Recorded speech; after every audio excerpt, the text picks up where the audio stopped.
Sra. Presidente, gostava, como é evidente, de saudar o Sr. Ministro, agradecer a apresentação que aqui nos fez, que nos parece importante, porque estamos a falar da cooperação estruturada permanente, que é uma opção política essencial, pois a defesa é uma matéria que nós consideramos nuclear para as funções de soberania do Estado e para a afirmação do país no plano externo.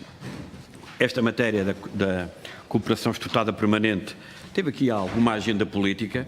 O PSC fez bem e foi importante a forma como questionou todo esse processo e a forma como o Governo o conduziu no seu início, por não ter discutido connosco as suas opções nesta matéria em tempo útil, de forma, desde logo, a clarificar as implicações para Portugal do seu envolvimento desde o primeiro momento neste processo de consolidação da defesa europeia.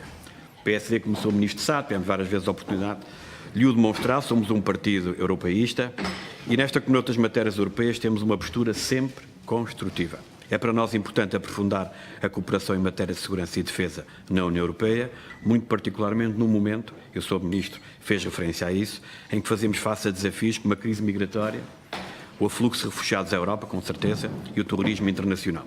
E a primeira pergunta, que não é bem uma pergunta, tinha a ver com aquilo que se impunha, era termos mais informações sobre todo este processo, sobre a sua evolução. O Sr. Ministro hoje já clarificou aqui alguns pontos. Acredito que a partir da próxima segunda-feira terá mais elementos e certamente noutra audição teremos informações mais detalhadas, porque da forma sucinta como apresentou, muito particularmente a questão do financiamento, a questão do papel que poderá ter aqui a Facilidade Europeia de Paz. É verdade, tem uma verba muito grande, mas a aplicação da verba e a concretização da verba é que é o grande desafio também dos países que compõem esta cooperação estruturada permanente, e os europeus também querem que realmente esta aplicação seja feita de forma a ir ao encontro das necessidades bem importantes no espaço que todos nós partilhamos. Em março passado, na audição conjunta que o Sr. Ministro teve com o Sr. Ministro dos Estrangeiros, declararam que a CEP, a Cooperação Estruturada Permanente, não representava uma ruptura, mas antes sim assentava numa linha de continuidade com o Programa de Segurança e Defesa Europeia. De que forma se tem vindo a consolidar essa continuidade e que envolvimento tem tido Portugal neste processo de construção da nova defesa europeia. Gostaria também aqui de referir, tem muito a ver com a atualidade que temos nos últimos dias, que a Alemanha e a França, na declaração que se está a tornar cada vez mais famosa de Meseberg, e espero não ter pronunciado mal o nome, publicada esta semana, que já ouvi muitas versões diferentes, fizeram referência à necessidade de um debate sobre novos formatos que permitissem acelerar e tornar mais eficaz a tomada de decisão no âmbito da política externa e da segurança comum, sugerindo mesmo a criação de um Conselho de Segurança da União Europeia. O que pensa o Sr. Ministro dessa sugestão? Como pensa que poderá evoluir a CEP? Ao mesmo tempo, continuam a surgir estas propostas que parecem, em parte, até poder divergir do espírito inerente à criação da CEP. Nessa mesma declaração é mesmo referido que se deve desenvolver uma cultura estratégica comum, e estou a citar, com base na Iniciativa Europeia de Intervenção, que deverá estar, aparentemente, apenas ligada à CEP de forma o mais estreita possível.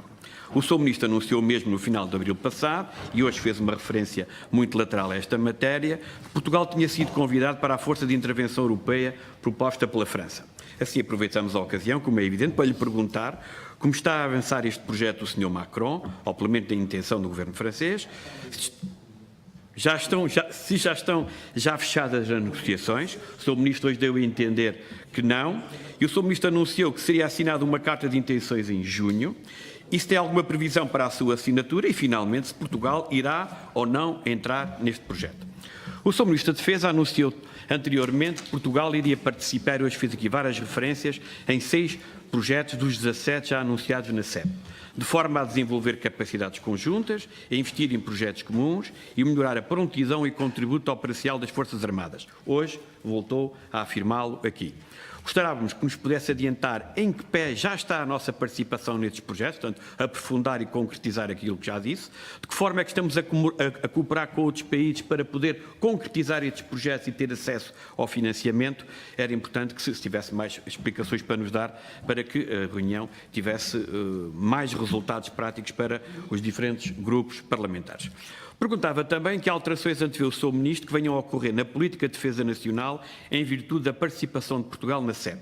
Como irá Portugal tirar proveito desta participação no sentido de fortalecer as nossas Forças Armadas? E já agora, quais as implicações orçamentais de todos estes objetivos que temos que concretizar? E é evidente, o Sr. Ministro falou do Fundo Europeu de Defesa, falou da Facilidade Europeia de Apoio à Paz. Bom, são números, é como eu lhe digo há pouco, gostaríamos de ver concretizado. Se tiver mais elementos concretos sobre esta questão do financiamento, seria bom tê-los hoje aqui, independentemente, certamente, na segunda-feira poder concretizar um pouco mais, ou a partir de segunda-feira. O Sr. Ministro afirmou também que uma das grandes inovações da CEP é o caráter vinculativo dos compromissos assumidos e a sua sujeição, isto é importante, a mecanismos de fiscalização anuais quanto à sua concretização efetiva. Quando, se sabe, irão ocorrer esse tipo de avaliações, portanto, o calendário, e como é que vão realmente funcionar. Já abordou aqui de forma lateral quando falou dos países terceiros, mas qual será o papel do Reino Unido nesta nova arquitetura de segurança e defesa europeia com a concretização do processo do Brexit? Como ficará a relação com a NATO e que papel poderá ter Portugal na ligação entre estas duas organizações em termos de defesa europeia? Finalmente, gostaria de lhe perguntar ao Sr. Ministro a sua opinião sobre a CEP incluir alguns projetos relacionados com as migrações, nomeadamente no que diz respeito à segurança das fronteiras externas, perante a imigração ilegal e o crime organizado. Questões que, desde a crise dos refugiados, vieram a ganhar grande relevância. Penso, por exemplo, em projetos direcionados para a diligência das fronteiras, também o referiu numa outra audição, e para o controle da fiscalização marítima.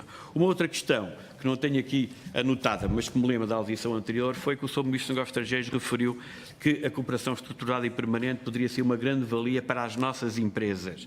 E, portanto, eu gostava de saber realmente quais é que são os reflexos positivos para o mundo empresarial português e eram as perguntas que eu queria aqui deixar, aguardando eventualmente que a partir do dia 25 o Sr. Ministro tenha ainda mais elementos para poder concretizar, muito particularmente no que diz respeito ao financiamento e à aplicação dos fundos, que são realmente verbas importantes, mas os cidadãos querem, sobretudo, que elas tenham cobertura naquilo que são projetos efetivos para resolver os problemas que conhecemos neste espaço.